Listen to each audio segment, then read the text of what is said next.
Bismillahirrahmanirrahim. Assalamu alaikum. This is Furious Flower and you are watching Optometry in my pocket.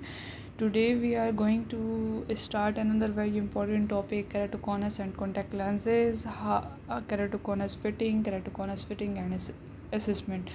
कि keratoconus की जो patients होते हैं उनमें हम लोग किस तरह से कॉन्टैक्ट लेंसेज लगाते हैं, उनकी असेसमेंट कैसे होती है, फ़िटिंग कैसे होती है, मैनेजमेंट कैसे होती है, वो सारी चीज़ें हम one by one in two different parts discuss करेंगे। ओके, चलें तो स्टार्ट लेते हैं।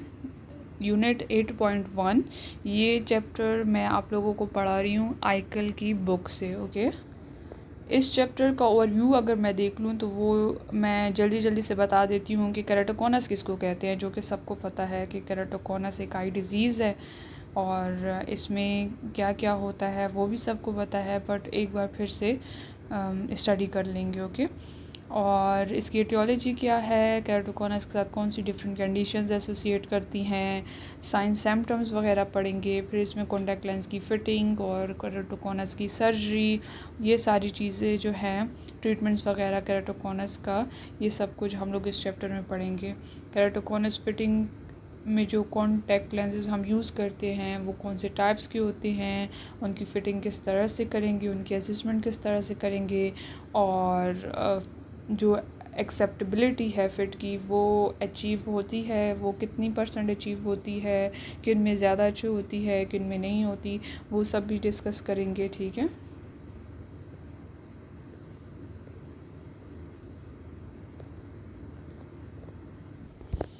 अच्छा, तो इंट्रोडक्शन ऑफ केराटोकोनस में जैसे हम सबको पता है कि केराटोकोनस क्या होता है, इसमें कॉनिकल कॉर्निया होता है। कॉर्निया जो है वो कॉन शेप का हो जाता है। ठीक है, इसकी बहुत ज़्यादा डिटेल में नहीं जाएंगे, बस जनरली ऊपर से पढ़ लेंगे क्योंकि हम सबको पता है कि केराटोकोनस क्या चीज़ है। तो ये टॉपिक जो है बहुत चैलेंजिंग भी कंडीशन एक इसको कह सकते हैं, और ये कॉम्प्लेक्स भी है। क्योंकि इसमें हम लोग कॉन्टैक्ट लेंसेज की अगर बात करें, कॉन्टैक्ट लेंसेज की मदद से अगर हम केराटोकोनस को ट्रीट करना चाह रहे हैं तो वो एक कॉम्प्लेक्स कंडीशन है और चैलेंजिंग कंडीशन भी है, ना सिर्फ पेशेंट्स के लिए बल्कि प्रैक्टिशनर्स के लिए। अगर हम लोग केराटोकोनस की एटियोलॉजी की बात करें तो जैसे कि हम सबको पता है कि कोई वेल नोन जो इसकी कॉज है वो अभी तक अंडरस्टैंडेबल नहीं है, लेकिन ये कहा जाता है कि जो जेनेटिक और इन्वायरमेंटल फैक्टर्स है, ये दोनों चीज़ें जो है केराटोकोनस कॉज कर सकती। लॉथर 2005 में कह रहा था कि अगर हम लोग देखें तो 12 और 20वीं जो डिकेड थी, सेकंड डिकेड जो थी, उसमें हमने देखा था कि केराटोकोनस जो है वो एडल्ट्स में भी हो सकता है, लेट यानी कि 51 साल की उम्र में भी हो सकता है, और बाय बर्थ भी हो सकता है कि जैसे ही बर्थ हो तो बेबी को केराटोकोनस हो, तो ये भी पॉसिबल है। और इसके अलावा जो लेट स्टेजेस हैं जैसे कि 51 ईयर्स तक भी केराटोकोनस जो है देखने को मिला है। केराटोकोनस में बेसिकली होता क्या है कि जो पेशेंट का कॉर्निया है वो थिन होना स्टार्ट हो जाता है, और कॉर्निया की भी डिफरेंट लेयर्स हैं, उसमें स्ट्रोमा जो है उसकी थिनिंग स्टार्ट हो जाती है। तो वो थिन होने की वजह से आगे की तरफ प्रोट्रूड कर जाता है, प्रोट्रूड बाहर की तरफ कोई चीज़ उभर जाती है तो उसको कहते हैं। ठीक है, तो इस वजह से जो कॉर्नियल स्टिग्मेटिज्म है, इरेगुलर कॉर्नियल स्टिग्मेटिज्म, वो बंदे को हो जाता है। मीन टू से कि अगर किसी पेशेंट को केराटोकोनस है तो केराटोकोनस में कॉर्निया थिन होता है, जिसकी वजह से वो प्रोट्रूड यानी कि बाहर की तरफ निकल आता है, और उस वजह से आपको कॉर्नियल स्टिग्मेटिज्म हो जाता है। आपको मीन्स जिनको केराटोकोनस होता है, केराटोकोनस के पेशेंट्स में क्या होता है, इरेगुलर कॉर्नियल स्टिग्मेटिज्म होता है। फिर हमारे पास यहाँ पे बताया जा रहा है कि जो आजकल का दौर है, यानी कि बहुत एडवांसमेंट्स आ गई हैं, तो वीडियो केराटोस्कोपी करके हमें जो है केराटोकोनस को डिटेक्ट करने की एबिलिटी अभी हमें मौजूद है कि हम लोग उसको वीडियो केराटोस्कोपी के ज़रिए भी डिटेक्ट कर सकते हैं केराटोकोनस को, और उसको डॉक्यूमेंट भी कर सकते हैं। लेकिन स्टिल कोई अर्ली ट्रीटमेंट और क्योर इसके लिए मौजूद नहीं है, और जो प्रोग्नोसिस है यानी कि ट्रीटमेंट देकर जो बेहतरी आ सकती है डिज़ीज़ को क्योर करने में, वो इंडिविजुअल पे डिपेंड करती है, वो वेरिएबल है। किसी में जल्दी हो जाती है, प्रोग्नोसिस अच्छी होती है, किसी में इतनी अच्छी नहीं होती, किसी में स्लो प्रोग्नोसिस होती है, किसी में फ़ास्ट प्रोग्नोसिस होती है। तो उस बेसिस पे कहते हैं इतनी एडवांसमेंट के बावजूद सारे इंडिविजुअल्स की प्रोग्नोसिस जो है सेम या गुड या फास्ट नहीं होती, वेरिएबल होती है, चेंजेबल होती है, चेंज होती है। लाइक किसी में अच्छी प्रोग्नोसिस यानी कि रिकवरी हो रही है ट्रीटमेंट से, और किसी में स्लो हो रही है। तो इस तरह से वेरी करती है ट्रीटमेंट।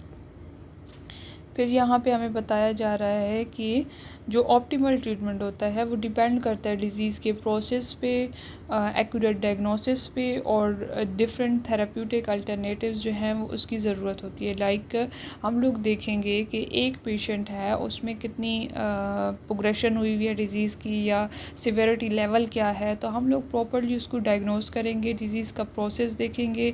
तो इन सारी चीज़ों की बिना पर फिर हम लोग लास्ट में जो है उसको ऑप्टिमल ट्रीटमेंट देंगे, जिसके लिए जो रिक्वायर्ड होगा, जो अप्रोप्रिएट ट्रीटमेंट होगा वो देंगे। डिफरेंट थेराप्यूटिक अल्टरनेटिव्स होती हैं जो कि हम पेशेंट्स को दे सकते हैं। लाइक हमने केराटोकोनस के पेशेंट में देखा था कि उसकी डिफरेंट ट्रीटमेंट्स होते हैं। CXL कर सकते हैं, कॉन्टैक्ट लेंसेज दे सकते हैं, स्पेक्टिकल्स दे सकते हैं, डिफरेंट सर्जरीज केराटोप्लास्टी वगैरह होती है।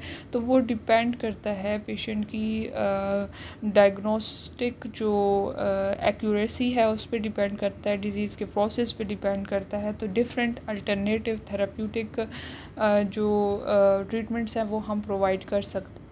जैसे कि हमने पहले पढ़ा था कि केराटोकोनस इन्वायरमेंटल फैक्टर्स की वजह से भी हो सकता है, जेनेटिक फैक्टर्स भी इसकी इटियोलॉजी में रोल प्ले करते हैं। तो केराटोकोनस जो है वो इनहेरिटेड कॉर्नियल एबनॉर्मेलिटी भी हो सकती है विद अबाउट 6% 7%। ठीक है, ये डिफरेंट जो लोग थे उन्होंने डिफरेंट बातें बताई हैं। जैसे कि ज़ेडनिक ने प्रोग्नोसिस के बारे में बताया था, और फिर इसके अलावा हमारे पास लॉथर ने बताया था कि बर्थ के टाइम पे भी हो सकता है, और उसके अलावा एडल्ट्स में भी हो सकता है। तो इसी तरह किनेडी ने बताया 1986 में कि कॉर्नियल जो एबनॉर्मेलिटी है वो इनहेरिटेड भी हो सकती है, यानी कि बाय बर्थ पेरेंट्स से जो बेबी है उसमें मौजूद हो सकती है। या तो 6% होगी, या 7% होगी, या फिर 10% होगी। किस तरह से, लाइक अगर किसी की फैमिली हिस्ट्री में केराटोकोनस मौजूद है तो फिर चांसेस होते हैं कि जो बेबी पैदा हो उसमें 6% 7% या 10% जो पेशेंट्स होते हैं वो इस तरह से होते हैं कि उनमें फिर हो सकता है केराटोकोनस।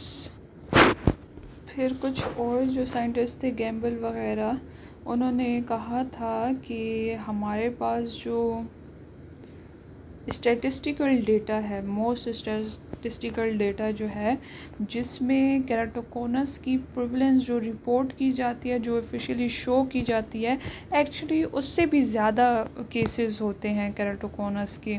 वो क्यों? क्योंकि जो फॉर्म फ्रूस्ट केराटोकोनस है, यानी कि ये फ्रेंच वर्ड है जिसका मतलब होता है कि जो अर्ली और माइल्ड किस्म का जो केराटोकोनस होता है ना, उसको डिटेक्ट करना थोड़ा सा हार्ड होता है। तो गैम्बल वगैरह ये कह रहे थे कि जब हम लोग देखते हैं प्रेवलेंस फैमिलीज़ में केराटोकोनस की, तो वो हाई होती है, रिपोर्ट जितने केसेस हुए होते हैं उनसे कई गुना ज़्यादा होती है। नहीं समझ आई, दोबारा से बता देती हूँ। गैम्बल 2003 में और ऑन्स और ये सारे डिफरेंट जो साइंटिस्ट थे उन्होंने कहा था कि जब हम लोग स्टैटिस्टिकल डेटा केराटोकोनस का निकालते हैं, जिसमें हम लोग देख रहे होते हैं कि फैमिलीज़ में प्रिवलेंस या परसेंटेज कितनी है केराटोकोनस के पेशेंट्स की, तो वो जितना हम लोग रिपोर्ट करते हैं या फिर ऑफिशियली शो कर रहे होते हैं वो कम होता है एज़ कम्पेयर टू दोज जो एक्चुअली मौजूद हैं केराटोकोनस के पेशेंट्स। वो क्यों? क्योंकि जो अर्ली और माइल्ड केसेस होते हैं केराटोकोनस के, उनको डिटेक्ट करना थोड़ा सा डिफ़िकल्ट होता है, तो वो रिपोर्ट में शो ही नहीं होते। तो इसका ये मतलब है कि जो स्टैटिस्टिकल डेटा आता है, यानी कि अगर 50% फैमिलीज़ में केराटोकोनस है, तो ये इसका मतलब ये है कि इससे भी ज़्यादा केराटोकोनस जो है वो प्रेजेंट होता है। फिर यहाँ पे इन्होंने ट्रीटमेंट की बात स्टार्ट कर दी है कि अगर अर्ली स्टेज केराटोकोनस है, यानी कि केराटोकोनस के अर्ली स्टेजेस में है पेशेंट को केराटोकोनस, तो उनको यूजुअली हम मैनेज कर सकते हैं स्पेक्टिकल्स यानी कि ग्लासेस से या फिर कॉन्टैक्ट लेंसेज से। तो अब जो ओरिजिनल बात है उस पे आ जाते हैं, वो ये है कि अगर कॉन्टैक्ट लेंसेज की हम बात करें तो कॉन्टैक्ट लेंसेज में जो बेस्ट चॉइस है, बेस्ट जो ट्रीटमेंट है केराटोकोनस के पेशेंट्स में विज़न को करेक्ट करने के लिए, वो रिजिड गैस परमिएबल लेंसेज हैं। ठीक है, बेस्ट जो चॉइस है जो कि मोस्ट केसेस में दिए जाते हैं वो रिजिड गैस परमिएबल लेंसेज है। ये बात याद रख लेनी है कि केराटोकोनस के पेशेंट को ट्रीट करने के लिए जो बेस्ट ट्रीटमेंट ऑफ चॉइस भी कह सकते हैं, जो बेस्ट ऑप्शन होता है वो भी कह सकते हैं, वो क्या है, रिजिड गैस परमिएबल लेंसेज हैं। क्यों? क्योंकि इसमें क्या होता है कि ये केराटोकोनिक आई को जो है वो अच्छी विज़न प्रोवाइड करते हैं, और इसको इजी अल्फाज में, ये इजी वर्डिंग में या इजी अल्फाज में ऐसे कह सकते हैं कि रिजिड गैस परमिएबल लेंसेज जो है ना, एल्बियट मैन मेड, यानी कि आल्दो ये नेचुरल तो नहीं होते ना, ये तो इंसान ने बनाए हुए आर्टिफिशियल लेंसेज होते हैं जो कि केराटोकोनिक आई का जो इरेगुलर और कॉन शेप कॉर्निया होता है उसको new regular smooth surface provide कर देते हैं। होता क्या है कि केराटोकोनस के पेशेंट में कॉर्निया जो है वो कॉन शेप्ड होता है, इरेगुलर होता है। अब क्या होता है, जब लाइट उस कॉर्निया से पास होकर जाती है तो वो रेटिना पे प्रॉपर्ली फोकस नहीं हो पाती, जिसकी वजह से आपको ब्लरी विजन, यानी कि केराटोकोनस को ब्लरी विजन शो होती है। ठीक है, उसको चीज़ें ब्लर दिखाई दे रही होती हैं। क्यों? क्योंकि लाइट को तो स्मूथ रेगुलर कॉर्निया चाहिए था बैंड होने के लिए, ताकि सब कुछ सही क्लियर दिखाई दे, लेकिन केराटोकोनस के पेशेंट में इरेगुलर कॉनिक कॉर्निया की वजह से क्या होता है, लाइट बैंड होती है, डिस्टॉर्ट होती है डिफरेंट वेज में, जिसकी वजह से केराटोकोनिक पेशेंट को जो है वो ब्लर दिखाई दे रहा होता है। तो उस ब्लरीनेस को ख़त्म करने के लिए इंसान ने क्या किया, आर्टिफिशियल लेंसेज बना लिए, जिनको क्या कहते हैं, कॉन्टैक्ट लेंसेज बोल रहे हैं। और उसमें भी स्पेसिफ़िकली जो स्पेशल टाइप के कॉन्टैक्ट लेंसेज है, रिजिड गैस परमिएबल लेंसेज, वो बना दिए गए। अब जब केराटोकोनिक पेशेंट जो है वो rigid gas permeable lens wear करेगा तो वो इस तरह से कॉर्निया के ऊपर बैठ जाएगा कि कॉर्निया और लेंस के दरमियान में जो इंसान का टीयर फिल्म होता है, जो टीयर होते हैं, वो गैप को फिल कर देगा। जब गैप को फिल कर देगा तो जो कॉर्निया मिलेगा आर्टिफिशियली उस केराटोकोनिक पेशेंट को, तो वो रेगुलर होगा, स्मूथ होगा, और जो ब्लरीनेस वगैरह है वो ख़त्म हो जाएगी। लेकिन अब इम्पोर्टेंट बात और इम्पोर्टेंट कॉन्सेप्ट यहाँ पे ये है कि रिजिड गैस परमिएबल लेंस लगाने से ब्लरी विजन तो ख़त्म होगी, लेकिन प्रैक्टिशनर के लिए एक बड़ा चैलेंज क्या होता है कि वो कॉन्टैक्ट लेंस इस तरह से फ़िट करे कि गुड विजन होने के साथ साथ जो केराटोकोनिक पेशेंट है उसको कंफर्टेबली वेयर कर सके, उसको टॉलरेट कर सके। इसके डिस्पाइट कि सिर्फ कॉर्निया की शेप चेंज करना, यानी कि प्रैक्टिशनर का काम सिर्फ ये नहीं है कि वो कॉन्टैक्ट लेंस दे के उसकी कॉर्निया की शेप को चेंज करवा देता है। वो तो एक आर्टिफिशियल लेंस है, ठीक है, वो शेप को चेंज करके ब्लरी विजन को ख़त्म कर देगा, लेकिन उसके साथ साथ ये ज़रूरी एस्पेक्ट्स हैं कि पेशेंट को गुड विजन देने के साथ साथ उसकी कॉर्निया की आर्टिफिशियली शेप चेंज करने के साथ साथ कंफर्ट भी दिया जाए, और उसके अलावा वो उसको टॉलरेट भी कर सके। क्योंकि अगर टॉलरेट नहीं कर सकेगा और डिसकम्फर्टेबल होगा तो वो लगाएगा नहीं। जब लगाएगा नहीं तो फिर फ़ायदा ही क्या, फिर तो ट्रीटमेंट नहीं हुआ, उसका कॉर्निया उसी तरह रह गया, वो सेटिस्फाइड ही नहीं है पेशेंट, तो उसको कैसे लगाएगा। तो ये एक बिग चैलेंज है जो कि प्रैक्टिशनर्स को आजकल के दौर में फेस करना पड़। अच्छा, तो फिर दूसरा इम्पोर्टेंट एस्पेक्ट ये होता है कि जैसे कि हम सबको पता है केराटोकोनस क्या है, प्रोग्रेसिव डिज़ीज़ है ना, प्रोग्रेसिव आई डिज़ीज़ है, जिसकी वजह से क्या होता है कि कंडीशन या डिज़ीज़ ओवर टाइम जो है वो चेंज हो रही होती है या फिर वर्स हो रही होती है, तो कॉन्टैक्ट लेंस की जो फिटिंग है उसको भी चेंज होने की ज़रूरत हो रही होती है ना। तो इसका कहने का मतलब ये होता है कि जो केराटोकोनस के पेशेंट्स हैं जिनके ट्रीटमेंट्स वगैरह हो रहे हैं, तो उनको रेगुलर फ़ॉलोअप्स और चेकअप्स पे आना चाहिए, डॉक्टर को चेक करवाना चाहिए। क्योंकि होता कुछ इस तरह से है कि बाज़ दफ़ा पेशेंट को सिम्टम्स फील नहीं हो रहे होते, सिम्टमलेस एडवर्स रिस्पॉन्सेज जो हैं वो पॉसिबल होते हैं। मीन टू से कि केराटोकोनस का पेशेंट है, उसमें तो प्रोग्रेशन हो रही है डिज़ीज़ की, ठीक है, तो कॉन्टैक्ट लेंसेज की जो फिटिंग है उसको भी चेंज करने की ज़रूरत होती है। तो फॉलो अप्स और चेकअप्स जो हैं वो ज़रूरी होते हैं, इसलिए क्योंकि समटाइम्स ऐसा होता है कि पेशेंट को जो आइज़ हैं वो फाइन फील हो रही होती हैं, कुछ सिम्टम्स फील नहीं हो रहे होते, लेकिन उसके बावजूद भी हो सकता है कि कॉन्टैक्ट लेंसेज की वजह से कोई प्रॉब्लम या एडवर्स इफ़ेक्ट्स हो रहे हों जो कि उसके लिए बाद में हार्मफुल इफ़ेक्ट्स जो है वो शो करें, ठीक है।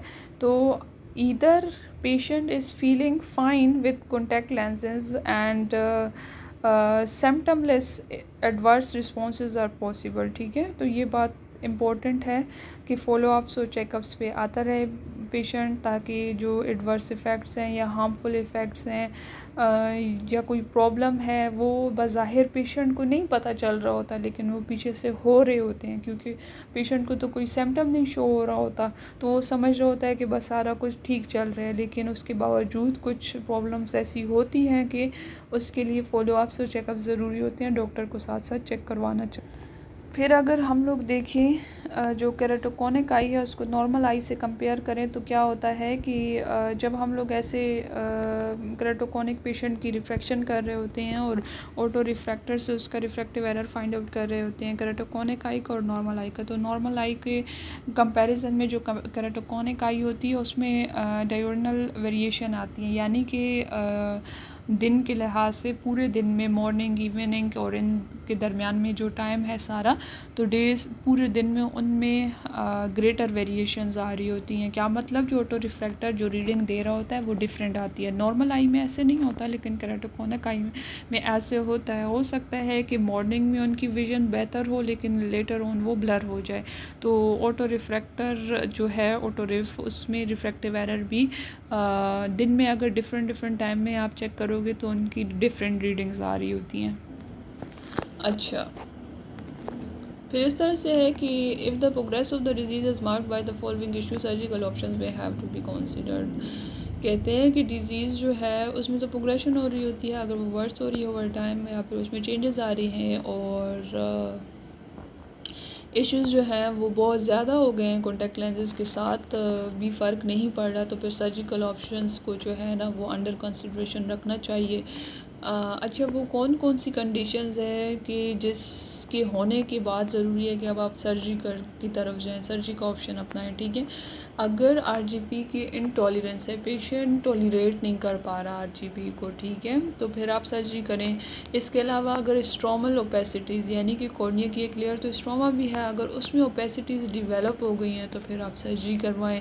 कॉर्नियल हाइड्रॉप्स हो गए, यानी कि केराटोकोनस के एडवांस स्टेजेस में क्या होता है, कॉर्नियल हाइड्रॉप्स हो जाते हैं। मीन टू से कि केराटोकोनस की एडवांस स्टेज में इस तरह से होता है कि कॉर्निया की जो इनर लेयर है डिस्मिट मेम्ब्रेन वो टियर कर जाती है, फट जाती है, तो जिसकी वजह से जो आई के अंदर से फ्लूइड है वो कॉर्निया की लेयर्स में आ जाता है, कॉर्निया में आ जाता है, जिसकी वजह से कॉर्निया स्वेल कर जाता है और फिर ब्लरी विजन होती है और क्लाउडी की तरह क्लाउडी हो जाता है कॉर्निया, तो उसको कहते हैं कॉर्नियल हाइड्रॉप्स। कॉर्नियल हाइड्रॉप्स का क्या मतलब, कॉर्निया का स्वेल कर जाना फ्लूइड आने की वजह से due to tearing of the Descemet membrane, ठीक हो गया। फिर इसके अलावा अगर हमारे पास लेंस की डिसेंट्रेशन बहुत ज़्यादा हो रही है, यानी कि लेंस अपनी पोजीशन मेंटेन नहीं कर पा रहा है, हिल रहा जुल रहा है, आगे पीछे मूवमेंट बहुत कर रहा है और आई में रिटेन नहीं रह पा रहा, ठीक है, तो उस केस में भी आप सर्जरी के ऑप्शन की तरफ जाएंगे, सर्जरी फिर करवाएंगे, केराटोप्लास्टी वगैरह या CXL वगैरह जो भी सर्जरीज वगैरह हैं वो करवाएंगे। इंक्रीज स्टिग्मेटिज्म एंड इरेगुलर स्टिग्मेटिज्म, अगर केराटोकोनस इतना एडवांस्ड हो गया है कि इरेगुलर स्टिग्मेटिज्म बहुत ज़्यादा हो गया है तो फिर भी आप सर्जरी करवाएंगे कॉन्टैक्ट लेंसेज से, फिर वो ठीक नहीं होगा। नेक्स्ट क्या बताया जा रहा है कि जो पेनिट्रेटिंग केराटोप्लास्टी है, यानी कि जो कॉर्नियल ट्रांसप्लांटेशन की सर्जरी की जाती है, वो डॉक्टर्स क्यों परफॉर्म करते हैं। वो केराटोकोनस के लिए करते हैं, ठीक है। तो केराटोकोनस के लिए पेनिट्रेटिंग केराटोप्लास्टी डॉक्टर्स जो हैं वो करते हैं, जिसको कॉर्नियल ट्रांसप्लांटेशन बोलते हैं। अब पीके परफॉर्म करने के डिफरेंट रीज़न्स हो सकते हैं, और वो उनके जो सोर्सेज हैं वो डिसेंडिंग ऑर्डर में स्लाइड नंबर 3 और 4 में हम लोग डिस्कस करेंगे कि सबसे पहले जो रीज़न है वो क्या है, फिर दूसरी, फिर लीस्ट, इस तरह से डिस्कस करेंगे, ठीक है। फिर आगे कहते हैं कि ये डिपेंड करता है कंट्री के डेटा पे, यानी कि जिस कंट्री से जो डेटा आया है तो उसकी बेसिस पे जनरली रैंक किया जाता है उन रीज़न्स को कि क्यों हम लोग केराटोकोनस की सर्जरी कर रहे हैं, पेनिट्रेटिंग केराटोप्लास्टी, ठीक है। फिर हमारे पास कहते हैं इसके अलावा कंट्री के डेटा के अलावा मेमेलिस एट अल ने 1992 में कुछ और रीज़न्स, कुछ और रेफरेंसेस भी दिए थे पेनिट्रेटिंग केराटोप्लास्टी की करने के लिए। तो ये इतना इम्पोर्टेंट नहीं है, बस ये चीज़ बता रहे हैं यहाँ। ये एक्चुअली हमें डिफरेंट स्टडीज़ के बारे में बता रहे हैं, जो डिफरेंट रिसर्चेस हुई हुई हैं, ठीक है। तो फिर नेक्स्ट हमें ये बताने की कोशिश की जा रही है यहाँ पे कि जो ताइवान था वहाँ पे केराटोकोनस के केसेस इतने ज़्यादा नहीं थे। तो वो लोग कह रहे थे कि ये डिपेंड करता है रेशियल डिफरेंसेस पे और जेनेटिक डिफरेंसेस पे कि केराटोकोनस में कॉर्नियल ट्रांसप्लांट करना है या नहीं करना, क्योंकि वहाँ पर केसेस बहुत कम थे, ठीक हो गया। फिर दूसरी जगह पे चैन एट अल ने और उसके कोलीग्स ने जो है ताइवान में रिपोर्ट की extremely low frequency keratoconus compare with previous reports, यानी कि जो पुराने रिकॉर्ड्स थे उसके कंपैरिजन में देखा जाए तो जो केराटोकोनस की फ्रीक्वेंसी थी वो कम थी। मतलब केराटोकोनस में जो केराटोप्लास्टी की यानी कि पीके की जो फ्रीक्वेंसी थी वो कम थी। तो ये डिफरेंट साइंटिस्ट थे, उन्होंने डिफरेंट रिसर्चेस की और उसके मुताबिक बताया कि ये चीज़ है।